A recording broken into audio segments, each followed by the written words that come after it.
Welcome to Lockeroom Talk. I'm your host, Terrence Summers, the head ball coach. Dustin Wilson, how you doing tonight, Coach? Good. Friday night, the Jackets dropped a heartbreaker at the hands of Centennial and the Nest on homecoming.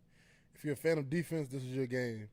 This is a back-and-forth battle with both teams driving up and down the field, but neither defense surrendered a point. Neither team scored a single point until the later part of the fourth quarter, with the Jackets putting on the board first with the Garcia 22-yard field goal.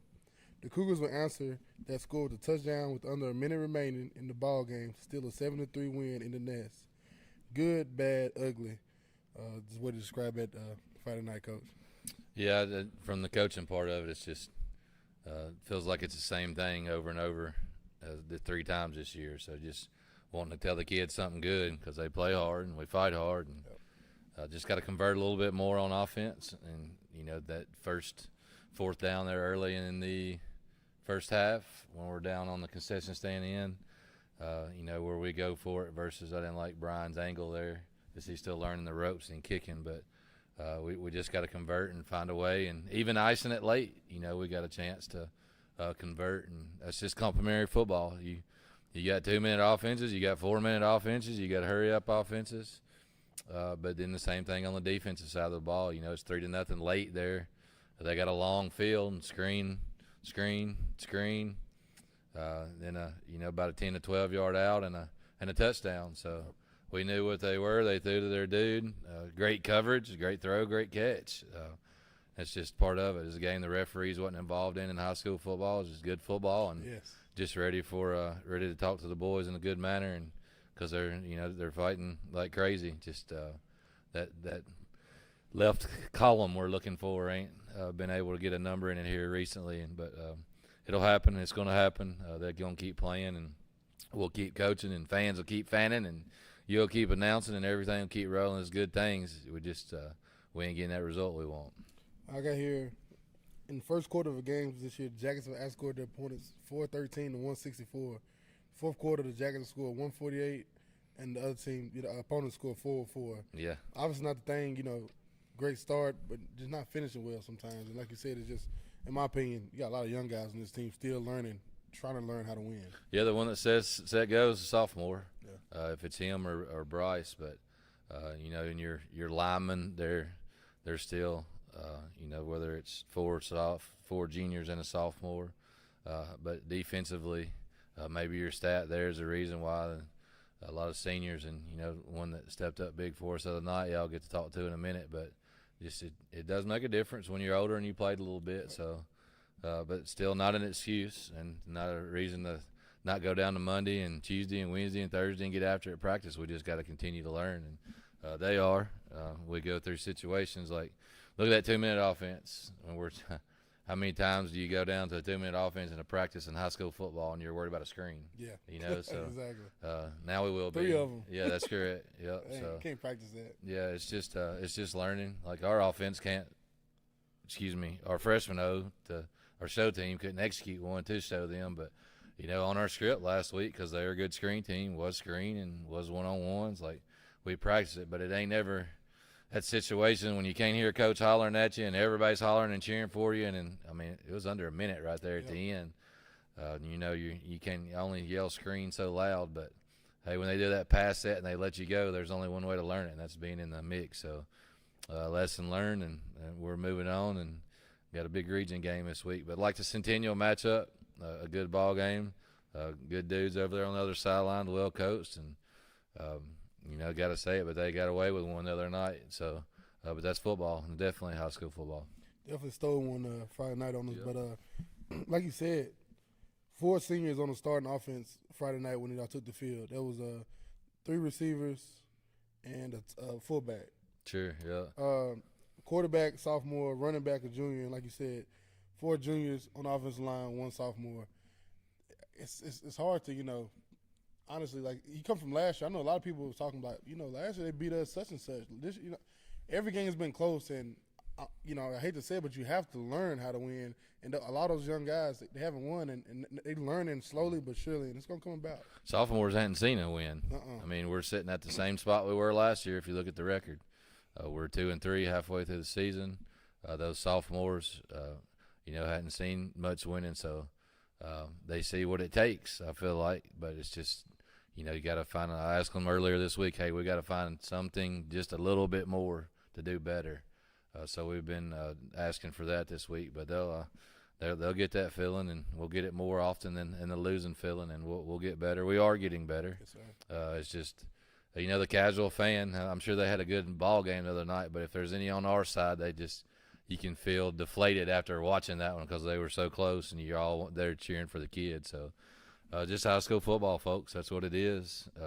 One team's got to lose, but I'm cheering for the home team tomorrow night now in this game. I tell the boys all the time, let me be the one to feel sorry for it. That's right. Let me take soak in that loss and be dreadful. You lick your wounds and get ready for next Friday. Yeah, that's one thing about high school football. You got a week. It ain't like basketball. Maybe you get one in a couple of days, or that out-of-district game the next night, or baseball where you can go out there and do it the next night. Like the result part of it, we got a week. So you're either going to fix it but starting Monday, or you're going to have those thoughts creep back in. So we try to do a good job of putting in front of them the new team, and hopefully those thoughts don't creep back in. But, it's human nature for kids, and it's human nature for adults. Yep. But we're moving forward, and we're fine. And come watch us tomorrow night, and we'll see that. We're going to take a break here on Lockeroom Talk. When we come back, we got our player from last week that Coach had mentioned, the senior, Gage Wilkes. You're watching Lockeroom Talk.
Southside Drug Company, located at 1000 South Main Street in Springfield, Tennessee, serving the Springfield community since 1919.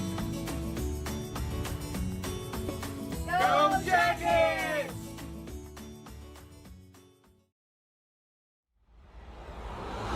You are watching a Social Dweeb Sports production.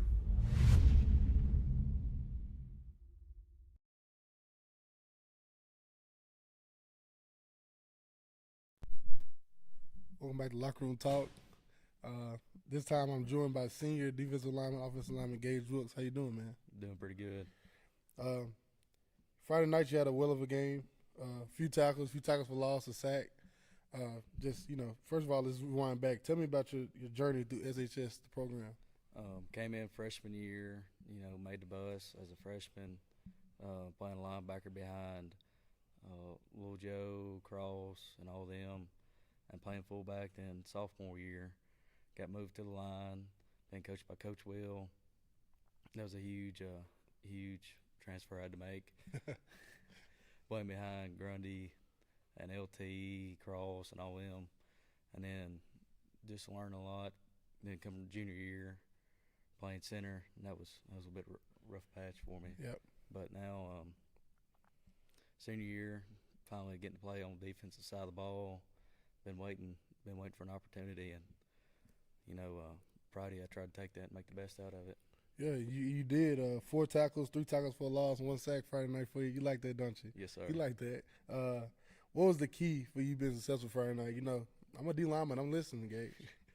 Well, it's just reading my keys, getting my hands on, and going down studying the film, knowing the team, understanding that we got a pretty good ball team, well respected in 5A, and just knew that them boys was big and just trying to make a whooping on them. You play, what Coach Will says, screws and extend. Yes, sir. Line and assignment, play football. Last one here for you. What do you love most about being a Yellow Jacket? Just being here, senior year final, like you said, you made the bus for freshman year, sat behind some great guys you named. You get to see some good football back in 2022. Saw that playoff run and stuff. Like, what is your, being a Jacket? What's your favorite part about it? I've always loved the environment. Being in the locker room with my boys and making them connections. And then just some Friday nights running out of that helmet through that paper and just seeing everybody in the stands, cheering and everything. It's just ain't nothing like it. That adrenaline rush is just. It's the best. Oh yeah. Man, great job Friday night. Good luck tomorrow night on Thank Thursday against Portland. Another rival coming in the house. And I appreciate you, Gage. Yes, sir. Thank you. We'll take a break. This is Locker Room Talk. Be back shortly.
Free Bird Bail Bonds, your local bail bonds company.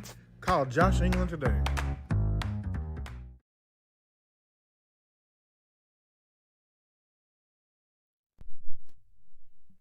Welcome back to Locker Room Talk. As always, Coach, Monday, we have a JV game Monday? Yeah, we did. We went to Kirkwood, the first time Springfield had been there on the football part of things. I guess they play freshman, JV, and varsity, so we were playing their JV team, all the sophomores and a few juniors scattered out through there. So we took Bryce with us. He hadn't been getting any reps on Friday. He signed up to play ball, so I asked him if he'd want to go get some reps, and obviously he said yeah, but we took a few more kids that we know here middle of the season and aren't getting a lot of reps. Yeah. So we took them and got some more reps and look good. Here we go talking about what are you learning? They're out there running 2 minute against us at the end. So just like you said, learning a lot of things still. But yeah, the results were good.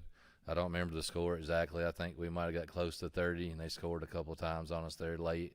But so many lessons being learned.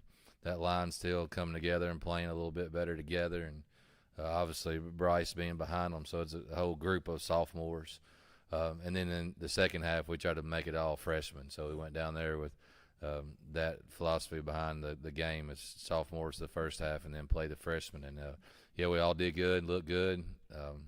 Got on the bus again and got off the bus again, and they were all excited. And I hadn't excited enough. We had to tell them to be quiet a few times on the way home. But, man, that's better than that dreaded bus ride when nobody's talking and you can hear the crickets on there. So, yeah, another good Monday night for Springfield Yellow Jackets. Tomorrow night, the Jackets welcome the 3-2 Portland Panthers into town. Portland coming in with a heavy run scheme and a scrappy defense. No reason for me to go deep detail about Portland. Springfield fans know exactly what they're getting with Portland coming to town Thursday night. Old school football, Coach. Yeah, it's been, I'm going to say 6, 7, 8 years since we've been here. Portland's got in our region where we were both 4A maybe, and then we both bumped to 5. But been playing them a lot of years here in the recent past with JV and varsity, so we're well aware of what they do. Although they've had a couple of coaching changes, Hunter's been there for a few years, so wing tee type stuff. He's been running it, and I think he may even had the offense under the old regime. But regardless, old school community, Portland and Springfield. There'll be some people creeping in the stands or watching your broadcast that are anxious to see Portland and Springfield, because about my age, folks, a little bit older than me, that Portland Springfield White House, those 7 or 8 years, back in the, I guess, Porter and Thomas and Roger Perry days, and that was some good football being played. So kind of renewing an old rivalry, but a lot of games being played, and looking forward to it again. Be some clean football. Besides the jerseys, it'll be clean. Penalties like it'll be less, and you won't have to worry about it. Some of the stuff you got with uncommon opponents. We're well aware of what each other does. And I think it's going to be one of those games that end about 9:20. Yeah, all the right. running's going to be going on. Yeah. But haven't talked about it yet, Coach. Right here, where we in tonight. Yes, We're in the sir. weight room tonight. The Springfield High School weight room. It's this football weight room. I think I've seen basketball down here lately. Yeah. Women's basketball, boys basketball. Of course, you got the softball next door. Yep. It's just, if you haven't been around here in a while, it'll shock you when you come around. These facilities are very nice. Yeah, me and you talking on the way down here. We got air conditioner in here now. You know, people that come through here for 28 years did not have an air conditioner. So, but anyway, this thing was built back in '94. It's underwent a lot of changes, and that's one thing. You got to put money in this place, because if you ain't living this in the off season, you're not going to get it done on Friday nights. But Coach Struck put a little ratio out the other day about, we're guaranteed 10 nights out of the year. So you take 10 nights out of that 365-day calendar, 355 days you got to spend in here. Hopefully it's 15 days, Friday nights you got. That's our goal. But you're still a lot of days to spend in here. But, it looks a little bit different for y'all watching. We got the floor in there first and converted to our racks, and the flag back with the armed forces hanging in the background, and Ronnie Hollingsworth's played a big part in this the past few years as we're remodeling it right now, and a lot of companies out there. There's companies on our scoreboard, and 5 Star and Gardner Construction is up on the scoreboard. That's where that come from. So putting a lot of money in this place. You guys ever come by, some of you alumni, I know we just missed homecoming, but if you're ever through here about 2 o'clock to about 3:25, it's real likely a thing's going to be hopping in here. So Yes, if you hear the bass bumping from the radio in here, just knock on the door and come in here and check us out. But, to make a comment regarding what you just said, so Mondays, Thursdays, Fridays on a typical work week, there's freshman football players in here, girls basketball, and boys basketball during the off season. So we've got that full-time strength coach now, and that's what we do, just to try to touch all the programs. So all student athletes, whether it's here or our auxiliary weight room, they're getting touched and knowing what this thing is and knowing what weights are, and it's good stuff going on. And it will shock people. The auxiliary weight room looks exactly like this. Yeah. And it's racks everywhere. There's no, you have a few dumbbells over there, a few dumbbells in the middle behind us. You have your bell, you have your everything. What these? You got the Ultimate Jacket Club, Wild Jacket Club, Jacket Club. As Coach says, you got the flags. Yep. And over here, you got a picture of every team that's been here since 2012. Yeah, since we've been here, we couldn't pull up all the older teams, but Ain't enough room, Coach. yeah, that's right. Yeah, it ought to be. But if y'all are interested in that, obviously come talk to us. That's right. That's what it is alumni still funding this thing. But yeah, since 2012 we got them. I mean, you guys coming here and work as a freshman, you seeing your uncle or your cousin, it might make you on one of those bad days be like, man, he did it, so why can't I? Or maybe I don't want to let him down. But this building is historic. It got built because it was a state championship. That's the bottom line. That group of boys at the time that are now men got a lot of interest going on in our community when we won the state championship. I wasn't on the team, but Springfield, we just need to say we. And it's still here now. We're still taking a lot of pride in it, and we're remodeling it, making it look a little bit better, and that's our place. So as you can see right now behind us, there's some work to be done in here, and it gets done, and it's a good-looking place. Like Coach said, if you ever want to, help towards this cause, Yes, sir. please don't hesitate. You can contact Coach Wilson, contact the school, and figure out how you can.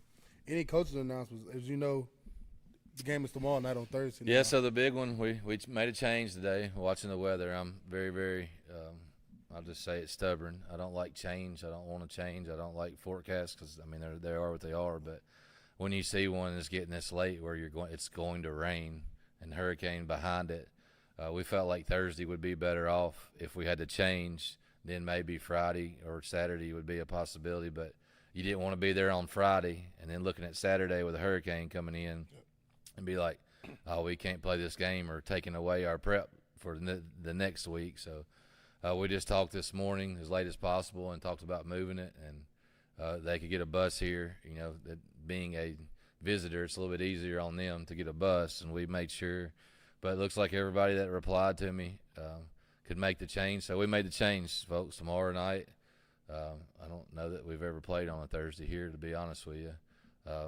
Thursday night football in Springfield. It shouldn't be any different. You may get up a little later on Friday for your work or your school, but we're still going to be playing in the backyard, and there'll still be broadcasters here with Terrence and Social Dweeb. So, you know, it's a big deal to come out because it's financially, like when you have home games in high school football, things like you see here, that's what pays the bills. So we need you guys coming out. We need you to buy a hot dog in the concession stand and all that good stuff that supports high school football. So it's Thursday night. Let's make the best of it, and both teams are going to be here. Hopefully both communities will be. Yes, sir. And that'll be it from us. We're 24 hours from kickoff for the Jackets, the Hayes in the Barn. Tomorrow's game day. Like Coach said, everybody get out to the nest, pack the stands. If you're unable to attend, we'll be broadcasting starting at 6:45. But this game was moved so that you can be dry. So pack the nest. From Coach Dustin Wilson, Terrence Summers, it's been Locker Room Talk.